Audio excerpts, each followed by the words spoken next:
Évangile de Jésus-Christ selon saint Matthieu, chapitre 16, versets 13 à 19.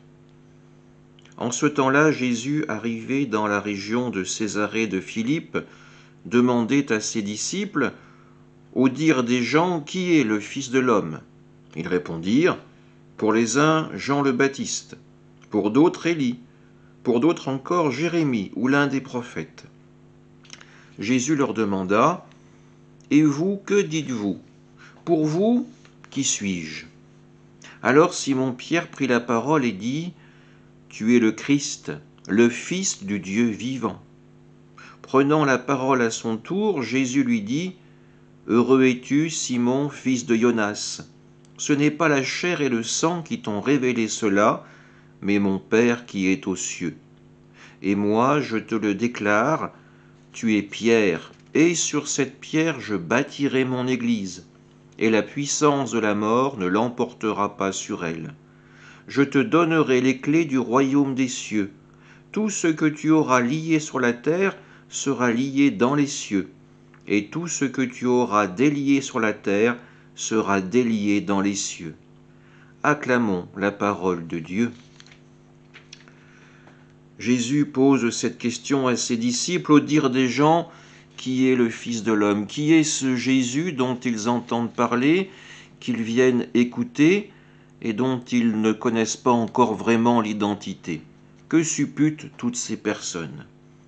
Pour les uns, il s'agit de Jean le Baptiste, celui qui dans le désert prêchait et annonçait le pardon de Dieu.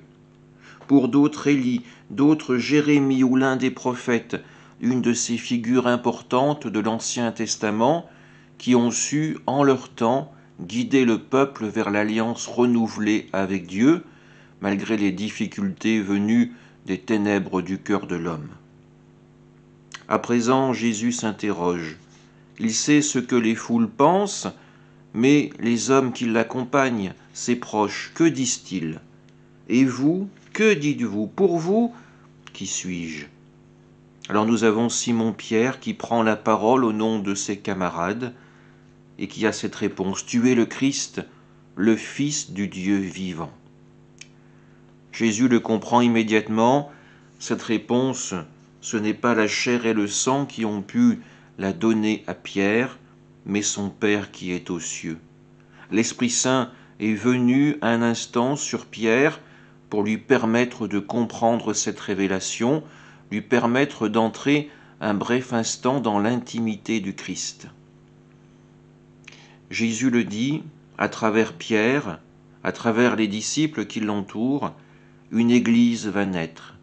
Une Église dont la tâche sera essentielle pour le salut de l'humanité, annoncer la parole de Dieu, annoncer une parole de miséricorde, de pardon et d'amour. Arriver à faire entrer dans le cœur de l'homme ces valeurs qui peuvent transcender la création avec l'aide de Dieu et de l'Esprit Saint. Alors aujourd'hui, en tant que baptisés, nous sommes appelés aussi à apporter notre pierre à la construction de l'Église, à la construction du royaume de Dieu. Demandons à l'Esprit Saint la force de pouvoir mener à bien cette mission, comme l'ont fait tous ceux qui nous ont précédés, afin de pouvoir à notre tour la transmettre à ceux qui suivront. Amen.